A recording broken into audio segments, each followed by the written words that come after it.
Question number कितना बनेगा बाबू? Question number 13 बनेगा। क्या कह रहा है क्वेश्चन नंबर 13? सिद्ध कीजिए कि वृत्त के परिगत, किसके परिगत? वृत्त के परिगत बनी चतुर्भुज की आमने सामने की भुजाएं केंद्र पर संपूरक कोण अंतरित करती है। तो देखो क्वेश्चन नंबर कितना है बाबू? 13। और एक वृत्त है, क्या है? एक वृत्त है, क्या है? एक वृत्त है, एक क्या है? वृत्त है। और वृत्त के परिगत क्या है बाबू? चतुर्भुज है ना, एक चतुर्भुज बनाया है। सट रहा तो पूरा, नहीं तो नहीं।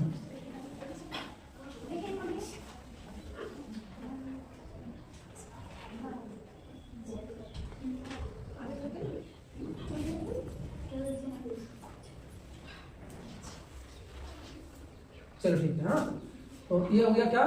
वृत्त के परिगत एक चतुर्भुज, और ये जो चतुर्भुज की आमने सामने भुजा है ना, आमने सामने भुजा, मान लो ये है, ये बी है, ये सी और ये डी, और ये स्पर्श क्या है? बिंदुएं हैं, ठीक। इसको आप पी बोल सकते हैं, क्यू आर एस, ठीक है ना। ये क्या है? वृत्त का केंद्र, क्या है? केंद्र। तो क्या बोला है कि चतुर्भुज की आमने सामने की भुजाएं केंद्र पर, किस पर? केंद्र पर क्या करती है? समकोण अंतरित करती है। क्या बोला है? संपूरक। क्या बोला है? संपूरक मतलब कितना? संपूरक मतलब 180 डिग्री। चलो हमने ये क्या किया, ये है भुजा सीडी, और सीडी द्वारा क्या बना रहा है? कौन? केंद्र पर क्या कौन बना रहा है? ये सीओडी। यहाँ ओ अगर दे दे तो ना, तो इसी पर क्या बनेगा? इधर एक कौन बनेगा ऐसे, और फिर कौन? इससे इसको मिला दो, इससे इसको मिला दो, ठीक है। तो आपको क्या देखने को मिलेगा? ध्यान से सुनिएगा, समझिएगा। सबसे पहले हमको क्या सिद्ध करना है वो लिखना है। सिद्ध क्या करना है? सिद्ध करना है क्या बाबू? चतुर्भुज की आमने सामने भुजा, यानी AB और ये CD क्या है? आमने सामने भुजा है, या तो BC या AD आमने सामने भुजा है, या तो ये कौन द्वारा बनाया गया कौन संपूरक है, या तो ये दो कौन द्वारा बनाया गया कौन संपूरक दिखाना है, दोनों में से दिखाना है। तो आपको क्या करना है? ध्यान से सुनिएगा। या नाम दे देते हैं कौन का? 1 2 3 4 5 6 7 8, सभी कौन का क्या दे दिया? हम नाम दे दिए, ताकि क्या होगा? लिखने में आसान होगा। हाँ, कितना टोटल कौन है? 8 कौन। कहाँ? केंद्र पर। तो सिद्ध करना है क्या? कौन AOB, क्या? AOB। अरे ये तो आमने सामने भुजा है ना, AB द्वारा बनाया गया कौन कौन है?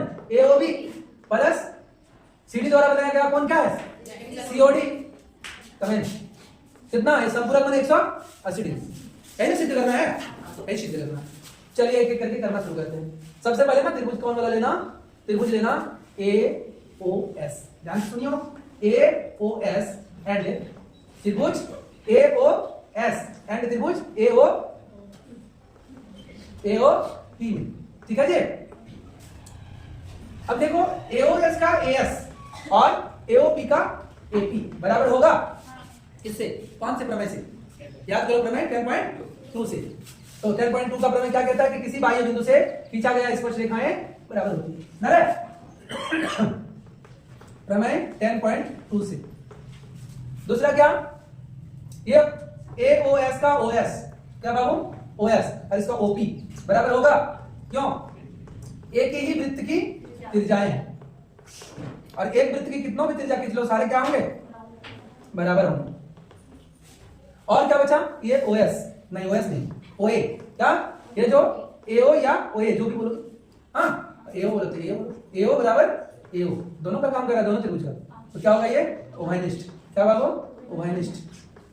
तब आप देखेंगे कि S सर्वांग समता नियम से, सर्वांग समता नियम से क्या हो जाएगा? त्रिभुज AOS सर्वांग सम त्रिभुज AOP, ठीक जी। तब आप जानते हैं कि सर्वांग त्रिभुजों के संगत कोण क्या होते हैं? बराबर होते हैं, CPCT, ठीक। तो ये जो दो त्रिभुज लिए थे, ये और ये, इसके संगत ये कौन होगा? और इसके संगत ये 90 डिग्री है, तो ये कौन इसके संगत होगा? दोनों 90 डिग्री, ये और ये इसके संगत होगा ना। तब बोलेंगे कौन 1 बराबर कौन 2। यहाँ क्या लिख रहे हैं? CPCT। बात समझ में आ रही है? ये इक्वेशन 1 हो गया, ठीक है जी। अब इसी प्रकार सबको ऐसे करोगे क्या? आपने जैसे ये दोनों को लिया, ये दोनों को भी ऐसे ही लीजिएगा। इसको बाह्य बिंदु मान के दो त्रिभुज लिए थे ना, इसको भी बाह्य बिंदु मान के यहाँ से एक त्रिभुज ये बनेगा, एक त्रिभुज ये बनेगा, यहाँ भी एक त्रिभुज, ये दो त्रिभुज और यहाँ भी दो त्रिभुज। इस तरह हर बार करोगे क्या? इतना काम आपको हर बार करना, 4 बार करना, 4 बार करोगे नहीं, सेम चीज होगा ना, तो लिख देंगे इसी प्रकार। क्या बाबू? एकदम सेम सेम होगा। ये देखो स्पर्श रेखाएं बराबर होंगी और ये त्रिज्याएं होंगी और ये कॉमन होगा, तो फिर वही वनिष्ठ होगा, वही कोण ये और ये सीपी से बराबर होगा। बात समझ में आ रही ना? तो क्या हो जाएगा यहाँ इसी प्रकार कोण 3 बराबर कोण 4, इक्वेशन 2 दे दो।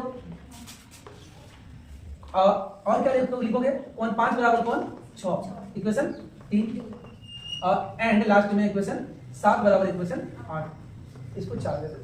ठीक, और सभी समीकरणों को क्या करेंगे? जोड़ेंगे, या सभी कोणों को जोड़ेंगे। क्या करेंगे? जोड़ेंगे। तो देखो आपको पता है संपूर्ण कोण कितना होता है? 360 डिग्री। संपूर्ण मतलब पूरा चारों, ये आठों कोण का योग कितना होगा? 360 डिग्री होगा ना। तो कोण 1 प्लस कोण 2 प्लस कोण 3 प्लस कोण 4 प्लस कोण 5 प्लस कोण 6 प्लस कोण 7 प्लस कोण 8 इसको कितना? 360 डिग्री। बोलो होगा कि नहीं? संपूर्ण कोण। अब हमको दिखाना क्या था? ध्यान दीजिएगा, ए ओ बी कहाँ है? ए ओ बी, ए ओ बी यानी 2 और 3 को रखना पड़ेगा। तो 2 और 3 को रखना पड़ेगा, कोण 2 को रहने दो और 1 के बदले आप क्या लिख सकते हो? 2 लिख सकते हो। 1 के बदले 2 लिख सकते हो, लिख सकते हो, वेरी गुड। और क्या रखना? 3 को रखना पड़ेगा, यानी 3 को रहने दो, यानी 4 के बदले आपको 3 लिखना पड़ेगा। 4 के बदले 3 लिख सकते हो, बिल्कुल लिख सकते हैं सर, क्योंकि बराबर है ना। आपको 5 को रहना है, क्या निकालना? सीओडी, सीओडी यानी 6 और 7 रखना है, तो 6 यानी 5 के बदले हम 6 बैठा सकते हैं, और 6 तो 6 ही है।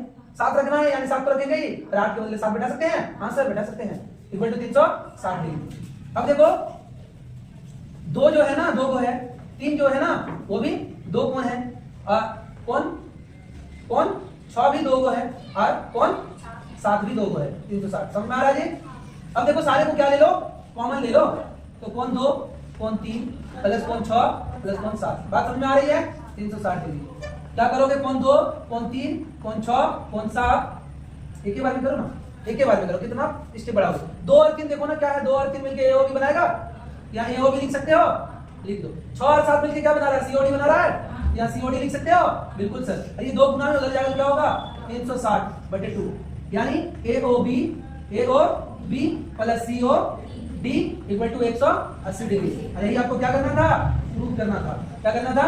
यही आपको प्रूव करना था। कोई दिक्कत? समझ में आया? बहुत अच्छा।